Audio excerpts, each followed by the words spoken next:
Soul Buddies, apa kabar? Semoga kalian semua dalam keadaan sehat ya.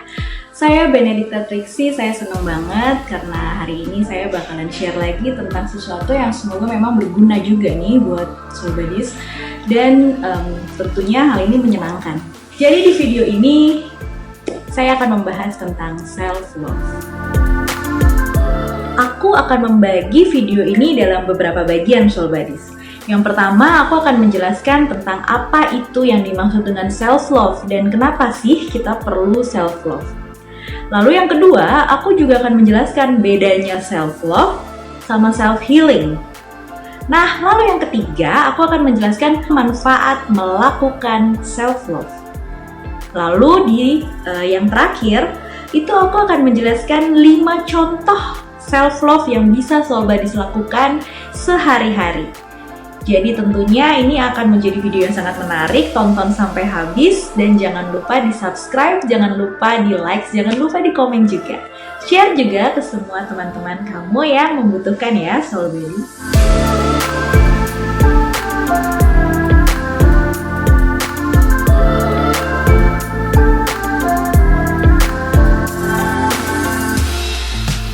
Soul Buddies, pernah nggak sih ngerasa bahwa kita tuh kok susah banget ya untuk say no?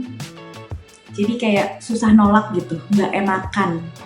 Lalu yang kedua, pernah nggak kita gampang tersinggung, terus sensitif banget sama omongan yang jelek tentang kita dari orang lain? Jadi ada omongan yang jelek, terus kita kayak langsung, aduh nggak enak hati, jadi rusak moodnya seharian gitu. Lalu pernah nggak sih kita jadinya mikir bahwa kalau kita berhadapan sama orang lain, itu nanti kita bakalan diperlakukan nggak enak terus gitu. Jadi yang ada tuh kita curigaan atau kayak berasumsi yang negatif, pikirannya netting terus, negative thinking. Lalu yang terakhir, apakah Soul Buddies selalu merasa berada di fase survival mode? Jadi kayaknya hidup itu nggak bisa dinikmati. Kayaknya aku sulit banget untuk happy. Kayaknya aku kok sulit banget untuk ngerasa enteng. Dan ngerasa pengen melakukan banyak hal tapi worry terus gitu. Apa yang harus dilakukan? Soul Buddies. Nah ini dia, mari kita belajar untuk melakukan self-love. Jadi self-love itu apa? Self-love itu adalah sebuah cara untuk mengedepankan, mementingkan, dan memprioritaskan diri sendiri dan membuat bahagia diri dalam bentuk mind, body, and soul-nya. Membalance, menyeimbangkan semua energi. Nah, bagaimana caranya? Kita akan membahas dari yang paling umum. Soul Buddies, bagaimana cara orang memperlakukan dirimu?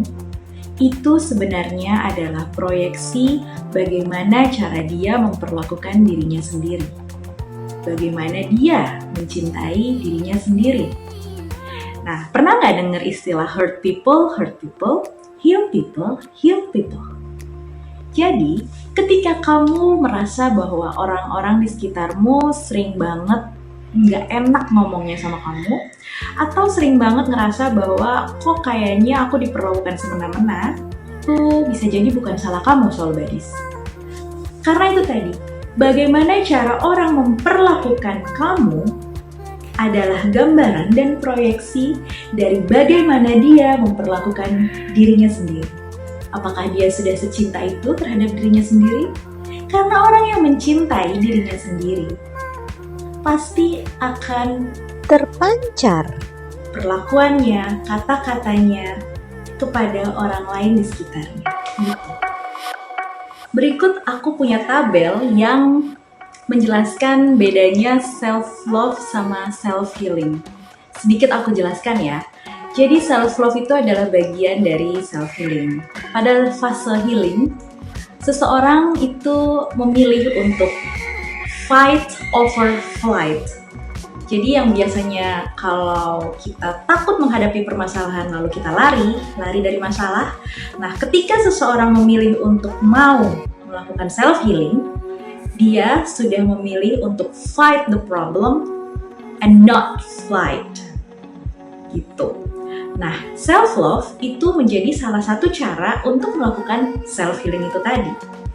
Nah, lalu dengan self-love itu kita mendengarkan kemauan diri kita sendiri, lalu kita juga memprioritaskan keinginan apa yang memang mengemuka, yang pengen kita lakukan gitu.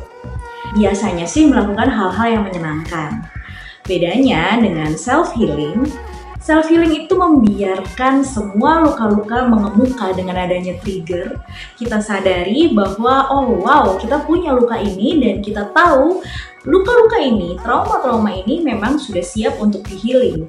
Prosesnya terkadang dan bahkan seringnya tidak menyenangkan. Prosesnya agak lumayan sakit, tapi hal itu tetap berguna untuk dilakukan.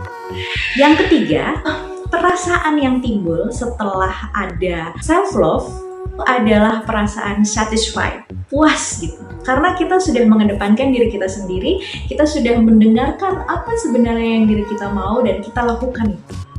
Nah, untuk self-healing, ketika kita sudah melakukannya, kita sudah dalam proses untuk menghealing diri kita sendiri, perasaan yang timbul adalah perasaan relief, lega. Walaupun kita mungkin belum dan tidak langsung sembuh sepenuhnya, tapi kita tahu bahwa kita sudah menyadari bahwa kita punya luka dan berusaha untuk menyembuhkan luka tersebut. Yang keempat adalah manfaatnya. Nah, Soul Buddies dengan adanya self-love, manfaatnya adalah kita bisa lebih mengenal diri kita sendiri secara lebih dalam, dan tentunya kita bisa lebih menerima segala yang ada pada diri kita apa adanya bersama dengan kekurangan-kekurangannya. Bedanya dengan self-healing, self-love itu kan tadi bagian dari self-healing. Dengan kita sudah bisa menerima segala kekurangan-kekurangan kita dan tetap mencintainya, kita bisa lebih membuka hati kita. Hati kita ini bisa menjadi lebih terbuka ya. Sehingga kita bisa lebih memahami pattern yang terjadi di dalam hidup. Kadang kan kita nggak ngerti kenapa orang tuh kok melakukan hal buruk A, B, C, D, E gitu. Pengertian tidak akan langsung kita pahami 100%, tapi setidaknya kita bisa melihat dari sudut pandang orang tersebut, kenapa dia melakukan itu pada saya, kenapa A, kenapa B, kenapa C. Dan apapun hasil pemikiran kita yang keluar dari dalam diri kita, yang kita proyeksikan kepada orang tersebut adalah sikap dan sifat empati. Karena kita sudah mencintai diri kita sendiri, sehingga itu yang terpancar kepada orang lain. Nah, sekarang aku mau menjelaskan apa saja manfaat-manfaat dari self-love ini. Kenapa sih Soul Buddies harus melakukan self-love? Ya, yang pertama, kita menjadi lebih damai dengan diri sendiri, menjadi lebih bisa menerima diri sendiri apa adanya. Lalu yang kedua, dengan diri kita sudah bisa berdamai dengan diri sendiri, kita juga bisa berdamai dengan apapun perlakuan orang lain, apapun kata-kata orang lain kepada kita. Apabila ada perlakuan dan kata-kata buruk yang nyampe ke telinga kita dari orang lain nih misalnya, karena kita sangat mencintai diri kita sendiri, kita tidak akan membiarkan diri kita larut dalam kesedihan itu. Kita tidak akan membiarkan diri kita menjadi ikut terbawa dalam emosi itu. Entah itu emosi sedih, entah itu emosi marah, atau emosi dendam. Energetically you will gain your boundaries. Jadi kamu akan punya batasan tertentu untuk dirimu. Gitu. Itu secara otomatis ya. Jadi vibrasi orang itu sudah tidak lagi bisa kamu terima. Kamu tadinya reseptif nih terhadap perlakuan orang ini yang sangat buruk kepada dirimu. Tapi ketika kamu mempunyai rasa cinta kepada dirimu sendiri, kamu tidak lagi bisa menerima perlakuan ini secara energi, sehingga secara energi kamu melakukan self boundaries terhadap orang-orang yang toksik seperti ini. Ketika kamu mempunyai self boundaries, bukan berarti kamu punya benteng terhadap orang lain, jadi kamu hidup sendiri. Bukan. Kamu hanya keeping your distance for your mental health. Lalu yang ketiga, kamu sangat menjadi menghargai diri sendiri, kamu juga sangat mencintai semua usaha-usaha yang sudah kamu lakukan untuk dirimu sendiri, sehingga kamu tahu dan kamu paham kapan kamu harus melakukan 100% usaha untuk orang lain dan untuk kewajibanmu, tapi kapan kamu juga harus menarik diri untuk beristirahat bagi kepentingan dirimu, untuk bisa melakukan hal-hal yang bisa merefresh kembali energi kamu, berhenti sejenak. Ingat ya, mesin aja bisa rusak kalau kamu pakai terus-menerus. Manusia juga seperti itu. Bukan berarti kamu tidak bertanggung jawab ya. Ada waktunya ketika kamu sudah melakukan yang terbaik, kamu berhak untuk 1-2 jam istirahat tanpa memikirkan apapun yang sudah kamu lakukan.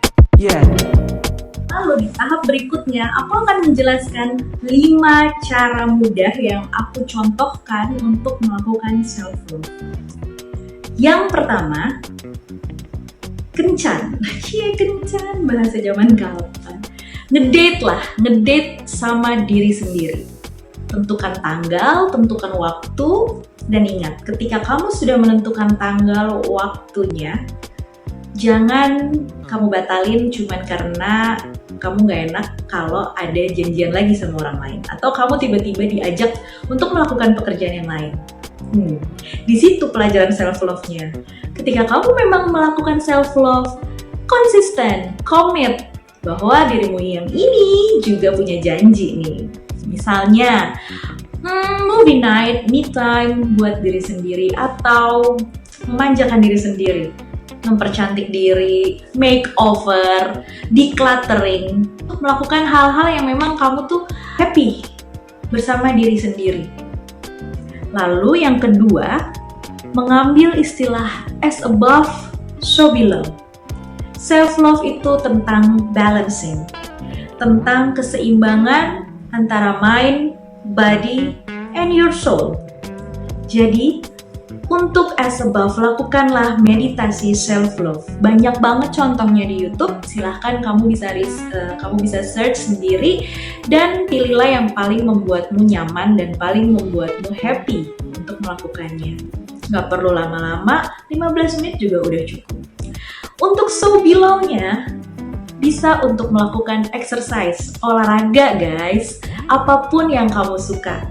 Aku suka yoga misalnya. Ya udah, setelah aku meditasi, aku yoga. Atau kalau kamu suka olahraga yang lain kayak lari gitu, silahkan aja. Setelah kamu meditasi, di hari yang sama lakukanlah lari. Jadi imbang ya meditasi dan exercise-nya. Nah yang ketiga itu coba dari sisi makanan ya. Aku akan menyarankan kalian melakukan high vibrational diet food. Bukan berarti harus diet, tapi cobalah memilih makanan-makanan yang memang tumbuh dari energi bumi dan menyerap energi matahari, alias sayur-sayuran dan buah-buahan. Buku tentang hal tersebut aku baca di High Vibrational Beauty. Di sini membahas tentang makanan-makanan yang memang mempunyai vibrasi tinggi, begitu juga hal-hal yang bisa kamu lakukan untuk self-love. Banyak banget contoh-contoh self-love yang bisa kamu lakukan dari buku ini. Ya, High Vibrational Beauty yang ngarang adalah Caroline Palmer and Cindy DiPrima Morris. Recipes and Rituals for Radical Self-Care. Coba deh, buku ini bagus banget, agak tebal tapi kamu gak harus baca langsung semuanya karena memang kamu pilih aja mana yang kira-kira lagi sesuai dan yang lagi pengen kamu jalani gitu. Nah, yang berikutnya adalah agak mirip nih dengan ngedate with yourself, tapi ini lebih ke refreshing, doing your own hobby or even learning one new passion. Nah, jadi misalnya kamu punya hobi yang selama ini nggak pernah bisa kamu lakukan karena terkait permasalahan waktu, kamu sibuk, bla bla bla. Lakukan itu, spend time for your hobby. Lalu misalnya kamu kepengen belajar tentang sesuatu yang selama ini kayak masih agak asing, tapi kamu udah ngumpulin beberapa sumber untuk kamu baca nanti nih kalau lagi sempet. Nah ini waktunya. Ini adalah waktunya, semua yang udah kamu kumpulin silahkan kamu baca dan kamu pelajarin. Siapa tahu dari situ kamu bisa lebih happy, ya kan? Namanya juga self-love. Nah, lalu yang terakhir adalah melakukan spiritual bath. Apa itu spiritual bath atau mandi spiritual? Nah, mungkin nggak semua orang punya bathtub, tapi aku sarankan memang melakukan spiritual bath ini dengan adanya bathtub. Kalau memang kamu belum punya, kamu bisa deh, kayaknya sekarang udah banyak banget bathtub yang portable gitu ya. Di marketplace tuh dijual banyak banget. Bisa kamu cari tuh yang terbuat dari karet juga ada, yang terbuat dari kayu juga ada gitu. Kalau kamu punya rezeki lebih, kamu bisa untuk membeli bathtub semacam ini. Setelah punya bathtub, terus ngapain? Spiritual bath itu adalah meluangkan waktu untuk berkontemplasi sambil memanjakan diri sendiri dengan cara merendam diri di dalam air hangat. Tapi bisa juga dilengkapi dengan bath salt, essential oil, bath foam, or bath bomb kalau misalnya memang punya gitu dan suka ya. Garam mandi yang terbuat biasanya dari Himalayan salt dan Epsom salt. Kenapa sih harus pakai garam? Jadi garam itu mempunyai sifat abrasif, menyerap sesuatu dan membersihkan. Garam akan menyerap semua energi-energi negatif. Jadi ketika kita melakukan spiritual bath, semua energi negatif kita dengan adanya garam itu, makanya ada bath salt nih, diserap oleh garam tersebut. Sehingga kita bersih dari energi yang negatif yang seharian udah kita bawa gitu, nempel di badan gitu ya. Lalu sediakan juga essential oil yang memang sesuai dengan apa yang sedang kamu butuhkan atau yang kamu suka, apa misalnya kan lavender yang akan membantumu untuk tidur lebih nyenyak nanti malamnya gitu. Kamu juga bisa melengkapi spiritual bath kamu dengan bath foam. Kalau misalnya memang punya dan suka, itu juga bisa melengkapi dengan kristal di sekeliling bathtub tersebut. Kental banget dengan cinta itu adalah rose quartz kayak gini. Nah, rose quartz ini bisa kamu taruh nih di sekitar bathtubnya. Terus kamu kalau misalnya memang merasa perlu dibersihin dari energi-energi negatif yang nempel gitu ya, kristal-kristal yang warnanya hitam seperti ini nih, black obsidian atau labradorite, itu juga bisa menarik energi-energi negatif dari kamu. Atau aromaterapi candle. Jadi lilin aromaterapi, kristal, itu bisa kalian taruh di sekeliling bathtubnya ketika kalian sedang berendam dengan air hangat itu. Lalu kalian campurkan air hangatnya dengan bath salt, dengan bath foam, dengan essential oil yang sesuai kebutuhan kalian. Jauhkan semua electronic things ya yang selama ini selalu kamu pegang. Itu biarkan saja dulu memutar lagu yang kamu suka atau yang membuat badanmu dan pikiranmu lebih rileks. Di situ kamu akan mengafirmasi bahwa setelah melakukan spiritual bath ini, energimu akan kembali murni dan kamu akan kembali bersemangat lagi dan mencintai diri sendiri apa adanya. Ya oke, itu tadi adalah contoh-contoh cara self-love yang bisa Soul Buddies lakukan. Percayalah, setelah kamu bisa melakukan self-love dengan komitmen yang sangat tinggi kepada dirimu sendiri, kamu akan merasakan bedanya. Kamu akan merasakan bahwa dirimu jauh lebih mudah untuk berbahagia. Dan kamu lebih bisa memahami dan berempati kepada orang lain meskipun cara pandangnya tidak sama dengan cara pandang kamu, Soul Buddies. Semoga apa yang aku share ini bermanfaat. Sampai ketemu lagi di video-video menarik berikutnya. Bye-bye!